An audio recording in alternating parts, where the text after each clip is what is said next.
바울이 항상 교회에 편지를 보낼 때는 먼저 문안을 하고 그 다음에 그들을 위하여 자신이 기도하고 있는 내용을 기록하고 있는 것이 상례입니다.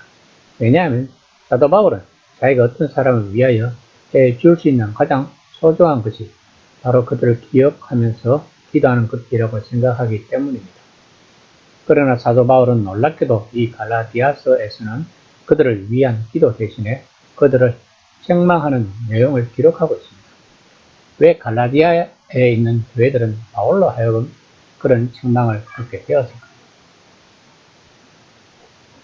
1장 6절입니다. 그리스도의 은혜로 너희를 부르신 이를 이같이 속히 떠나 다른 복음에 따르는 것을 내가 이상하게 여기노라. 본문에서 속히 떠난다는 것은 바울의 복음을 듣고 회개를 하고 받아들였지만 거짓 교사의 유혹을 받고 빨리 떠났거나 아니면 바울이 가고 난 후 곧바로 떠났다는 것을 말하고 있는 것입니다. 그러면 바울이 이들에게 전한 복음은 무엇일까요? 바울이 전한 예수님의 죽으심과 부활은 복음의 시작입니다. 바울에 따르면 예수님이 죽음과 부활은 하나님이 이제 새로운 가족을 세우시고 계심을 의미하는 것입니다. 그것은 한 가족, 즉 아무런 장벽도 없고 인종차별도 없으며 유대인의 식탁과 이방인의 식탁을 따로 부른 일이 없는 가족인 것입니다. 유대인들은 메시아가 오시면 그분이 온 세상의 주님이 되실 거라고 믿었습니다. 그러므로 메시아에게는 하나의 가족밖에 존재할 수 없다고 바울은 주장하는 것입니다. 이 가족은 하나님이 유대인들에게 주신 약속의 성취이지만 더 놀라운 것은 유대인이 되지 않고도 예수님 덕분에 이 가족에 합류할 수 있다는 것입니다. 왜냐하면 이스라엘의 하나님, 온 세상의 아버지로 알려지기를 바라시기 때문입니다. 그래서 바울은 이 좋은 소식을 갈라디아 사람들에게 전했던 것입니다.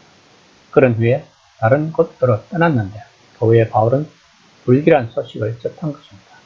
자신이 떠난 후에 갈라디아 사람들은 자신의 전한 복음을 떠났다는 것입니다. 1장 7에서 9절입니다. 다른 복음은 없나니 다만 어떤 사람들이 너희를 교란하여 그리스도의 복음을 변하게 하려 하니라. 그러나 우리나 혹 하늘로부터 온 천사라도 우리가 너희에게 전한 복음 외에 다른 복음을 전하면 저주를 받을지어다.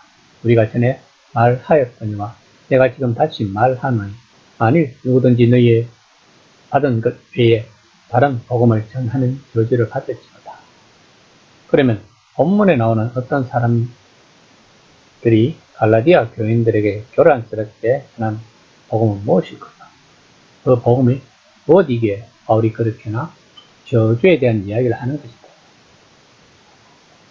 이들은 일단 유대교 전도자들은 아닐 것입니다. 이들은 바울이 이류 사도에 불과하다고 말했을 것입니다. 사도란 말은 보냄받은 사람이라는 뜻이고 예수님이 부활하신 뒤에 파송된 최초의 사람들을 가리키는 전문 용어로 초기 기독교 시대에서 자리 잡았다고 합니다. 반대의 자들은 바울의 사도직이나 그가 전한 메시지는 예수님께 직접 받은 것이 아니라 초기의 다른 그리스도인들에게 받은 뜻이라고 주장했을 것입니다. 반면 자신들은 예루살렘으로부터 베드로나 예수님의 형제 야고보 같은 최초의 사도들에게서 메시지를 받았다고 주장했을 것입니다. 그러면 이들이 갈라디아 교인들이 주장한 복음은 무엇일까요? 이들은 유대인 신자와 이방인 신자가 한 가족에 속한 것처럼 생활해서는 안 된다는 것입니다. 만약 이방인 신자들이 진짜 핵심 그룹에 속하고자 한다면, 즉 하나님이 아브라함에 약속하셨던 가족의 일원이 되고자 한다면 마땅히 유대인이 되어야 한다는 것입니다. 그러므로 당연히 할례를 받아야 할 것이며 모든 율법을 지켜야 하고 유대인과 이방인을 구별해주는 일들을 해야 한다는 것입니다. 이것이 그들이 전한 복음인 것입니다. 그러면 이 복음은 유대교도 아니고 기독교도 아닌 이상한 복음인 것입니다. 왜냐하면 유대교에서는 예수님을 메시아로 인정하지 않고 십자가에 처형했습니다. 그리고 기독교는 복음을 예수님이 화목 제물로 죽으심으로 은혜로 받은 것입니다. 유대교처럼 율법과 행위를 지켜내야 하는 것입니다. 그래서 바울은 이 이상하고 괴물 같은 복음을 받아들인 갈라디아 교인들을 책망하고 있는 것입니다. 1장 10절입니다. 이제 내가 사람들에게 좋게 하랴. 하나님께 좋게 하랴. 사람들에게 기쁨을 구하랴. 내가 지금까지 사람들의 기쁨을 구하였다는 그리스도의 종이 아니니라. 사람을 좋게 한다는 것은 사람의 마음을 흡족하게 하고 그들을 만족시킨다는 것입니다. 다시 말하면 사람들 중심으로 모든 것이 돌아가야 한다는 것입니다. 그러므로 설교 또한 교인들이 듣기 좋은 설교를 해야 하고 기도 또한 성도들이 좋아하는 생사, 화복에 관한 기도를 하는 것입니다. 그러나 바울은 본문에서 분명히 이야기하고 있습니다. 하나님께 좋게 하라는 것이야. 즉 성도들이 모든 면에서 마치 지구가 태양을 중심으로 돌아가듯 하나님을 중심으로 돌아가야 한다는 것입니다.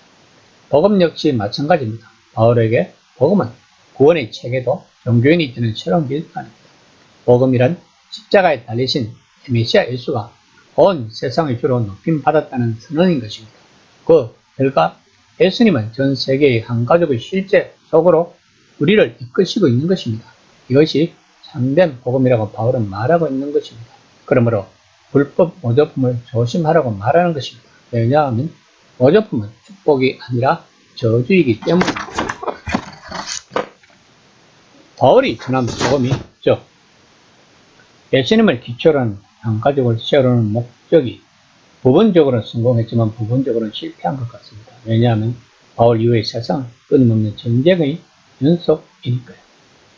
현재에도 세계 곳곳에서는 전쟁이 일어나고 있고 이 전쟁은 앞으로도 계속 이어질 것입니다. 그러므로 우리 그리스도인들이 할 일은 계속될 것입니다. 이 세상에 진정한 복음을 전하는 것이 우리들의 사명인 것입니다. 이 시간 나는 나의 사명을 다하고 있는지 한번 생각해보는 시간이 되었으면 합니다.